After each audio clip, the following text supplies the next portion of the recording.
Welcome to Catholic Foglight, clearing confusion and lighting the path of truth.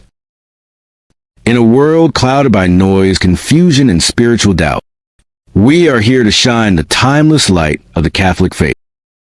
Be blessed as you watch. Oh, when the saints go marching in, oh, when the saints go marching in, oh Lord, I want to be in that number. When the saints go marching in, oh, when the sun refused to shine, oh, when the sun refused to shine, oh Lord, I want to be in that number. When the sun refused to shine. Beloved brothers and sisters, welcome to Catholic Foglight. Let me ask you a question. What would you say if I told you that a teenager in sneakers, jeans, and a hoodie who loved video games, coding, and pizza has now been declared a saint of the Catholic Church? Yes, this is not fiction. This is not a movie. This is real history. On September 7th, 2025, the Catholic Church canonized Carlo Acutis, a 15-year-old boy from Milan who died in 2006, and today he is celebrated as the first millennial saint. But here's the real question I want you to wrestle with in the next few minutes. What does his life mean for us today? For young people scrolling endlessly on TikTok, for parents struggling to guide their children, for a church yearning for revival. Stay with me, because by the end of this video, you will not only know who Carlo Acutis was, you will see how his story can transform your life, your home, your future. On September 7th, 2025, in a sun-splashed St. Peter's Square thrumming with young pilgrims, the Catholic Church declared Carlo Acutis a saint, the first canonized millennial. The rite, presided over by Pope Leo XIV and celebrated alongside the canonization of Blessed Pier Giorgio Frassati, capped a wave of global attention on a teenager who loved the Eucharist, coding, and helping the poor, and who died of leukemia at 15. Who was Carlo Acutis? Let's start from the beginning. Carlo was born in 1991 in London, but raised in Milan, Italy. On the surface, he was like any other kid. He played soccer, loved video games, and adored his dog. But there was something different about him. From a very young age, Carlo had a deep magnetic attraction to the Eucharist. He would beg his parents to take him to Mass every day, and he prayed before the tabernacle like someone speaking to his best friend. Imagine a 10-year-old boy kneeling before the Blessed Sacrament, not out of obligation, but out of love. Carlo once said, "The Eucharist is my highway to heaven."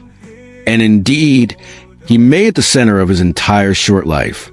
Now, here's where it gets even more fascinating. Carlo loved computers. He taught himself coding, video editing, and design. And instead of using these gifts for self-promotion, he used them to create a website documenting Eucharistic miracles across the world. He said, "The more we receive the Eucharist, the more we will become like Jesus, so that on this earth we will have a foretaste of heaven." And that's exactly what he wanted everyone to experience. Carlo was captivated early by computers. He taught himself programming and built websites to share the beauty of the faith, most famously a project cataloging Eucharistic miracles around the world. His piety was not cloistered. It was ordinary and luminous at once. Daily Mass, a gentle humor, time given to those on the margins. He died in 2006 and was laid to rest in Assisi, where his glass-fronted tomb has drawn steady streams of pilgrims. The press has nicknamed him God's influencer, and many have informally looked at him as a patron for life online, not because of branding, but because he let the gospel shape his digital habits. For Carlo, the internet was a field hospital and a mission field at once, a place to point people toward Christ, not toward himself. A saint in sneakers. Carlo's life was ordinary, homework, friends, family dinners, but filled with extraordinary love. He defended classmates who were bullied. He shared food with the homeless. He would gently ask his parents to tithe and give to the poor. And yet, at just 15 years old, tragedy struck. Carlo was diagnosed with leukemia. Within days, his health deteriorated rapidly. On his deathbed, he offered up his sufferings for the church and for the Pope. His final words were stunning. "I am happy to die, because I live my life without wasting a minute on things that don't please God." Carlo was buried in Assisi, the hometown of St. Francis, and today thousands of pilgrims visit his glass tomb, where his body rests in jeans and sneakers. The same way he lived. The road to sainthood. Now, some of you may ask, how does someone become a saint in the Catholic Church? The Church investigates their life, their writings, their virtues. And for canonization, there must be miracles, signs that this person is truly interceding from heaven. For Carlo, the first miracle happened in Brazil. A little boy suffering from a rare congenital pancreatic disorder was miraculously healed after prayers through Carlo's intercession. The second miracle was even more dramatic. A young Costa Rican student suffered a severe head injury in Italy. Her mother went to pray at Carlo's tomb in Assisi. Within days, her daughter recovered fully, something doctors cannot explain. With these two miracles approved, the path to canonization was open. Carlo was beatified in 2020 after the church recognized a miracle in Brazil, the healing of a young boy with a rare congenital pancreatic condition after prayers invoking Carlo's intercession. In 2024, the Vatican confirmed a second miracle, the recovery of a 21-year-old Costa Rican university student who suffered a devastating head injury in Italy. Her mother prayed at Carlo's tomb in Assisi, and a rapid, medically inexplicable turnaround followed. These two events opened the door to canonization, the Church's definitive judgment that Carlo lived heroic holiness by grace and can be venerated universally. And so, on September 7, 2025, St. Peter's Square was overflowing with young people waving flags, holding rosaries, and lifting their phones to capture history. Carlo Acutis declared a saint by Pope Leo XIV. The canonization marked the first such ceremony of Pope Leo XIV's pontificate and drew an immense, youthful crowd. In his homily, the Pope urged the faithful, especially the young, to make masterpieces of their lives in God, highlighting how both Carlo and Pier Giorgio let grace transfigure ordinary choices into a pattern of joy, service, and love. The moment felt less like a museum unveiling and more like a commissioning. Oh, when the sun refused to shine, oh Lord, I want to be in that number. When the sun refused to shine. Why does this matter? Now, brothers and sisters, this is the heart of today's message. Why should you care about the canonization of a teenager who died 19 years ago? Because Carlo Acutis is a mirror for our generation. He teaches us at least 4 powerful lessons. 1. Holiness is possible in the age of the algorithm. You don't need to wait until you're old or a priest or a nun. Holiness is not about age. It's about saying yes to God today. Ask yourself, if Carlo could live like a saint at 15, what excuse do I have? Carlo's witness reframes a pervasive fear that the internet only distracts, isolates, or corrodes. He shows that screens can become windows if we choose to look through them rather than at ourselves in them. His digital work was contemplative in aim to awaken Eucharistic amazement. For pastors, parents, and teachers, Carlo's canonization is a timely mandate to disciple not only in digital spaces, but for them, habits of temperance, charity, truth-telling, and Sabbath that outlast any platform's half-life. 2. The Eucharist at the center. Carlo's canonization is a wake-up call. The Eucharist is not just a symbol, it's a person. It is Jesus himself, body and blood, soul and divinity. When was the last time you went to Mass with the faith of a child? 3. The digital world is a mission field. Carlo shows us that the internet doesn't have to be toxic. It doesn't have to be a place of comparison, vanity, or lies. It can be a place of evangelization, of beauty, of truth. Every time you post, every time you comment, every time you share, you are shaping souls. Are you pointing them toward Christ or away from him? Carlo's life was Eucharistic minimalism in the best sense. daily mass, adoration, confession, and concrete charity. His projects were not feats of self-promotion. They were signposts to the real presence. In a church seeking to renew Eucharistic faith, his canonization gives a face and a teenager's cadence to doctrine. For the sanctity of small things, he kept a simple rule of life and used ordinary means available to a 21st century teen. Coding skills, a backpack, a smile. The point is not to romanticize youth, but to insist that the door to sanctity swings on the hinges of daily fidelity. If grace can transfigure a homework schedule on a homepage, then no life is too humble to become luminous. 5. Evangelization without ideology. Carlo's approach was strikingly non-combative. Make beauty visible. Let truth attract. Serve people before persuading them. His canonization affirms an evangelizing style that is confident without being caustic, a style desperately needed in polarized environments on and offline. Carlo lived only 15 years, yet he lived more fully than many who reached 90. Why? Because he lived for what mattered: prayer, service, the poor, the Eucharist, Christ. If you knew you had only 1 year left to live, what would you change today? Questions worth holding. A canonization is not the end of a conversation. It's the Church's bold yes that invites deeper reflection, speed, and discernment. Carlo's cause moved quickly by historical standards. Many welcome this as a sign that the Church recognizes contemporary holiness in real time.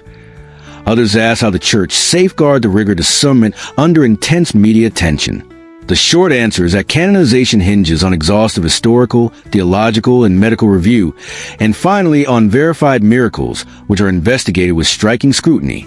The long answer will be written as Carlo's intercession, an example mature across generations. The Digital Saints We platform. Carlo curated an exhibit on Eucharistic miracles that has traveled widely. Some scholars and Jewish leaders have cautioned that a few medieval miracle narratives, if presented uncritically, can echo anti-Jewish tropes. The Church's growing sensitivity on this front is vital. Carlo's legacy will be best honored by ensuring that every catechetical resource communicates Eucharistic faith without perpetuating harmful historical myths. Fidelity and repentance go together. Popular titles versus official patronages. Media often call Carlo the patron of the internet. Whether or not any formal patronage is ever decreed, the deeper point stands. His life suggests a spirituality for the online world. Purity of intention, fasting from noise, mercy in speech, truth with charity, and a sense that every click forms or deforms the heart. For parents, pastors, and young people. To the parents, Carlo's story invites you to curate not just content but habits. Limits on screen time, shared prayer, consistent service to the poor. Teach your children that technology is a tool for communion, not a surrogate for it. To the pastors and catechists, form digital missionaries. Teach media ethics alongside doctrine. Commission teens to make parish content that is beautiful, true, and merciful. To the young people, Carlo did not wait to be older, richer, or trendier to become holy. He took the next right step every day. Begin there. Mass confession, a daily work of mercy, a 10-minute fast and scroll to intercede for a friend. Why this canonization matters. Carlo's sanctity is not nostalgia for a simpler web that never existed.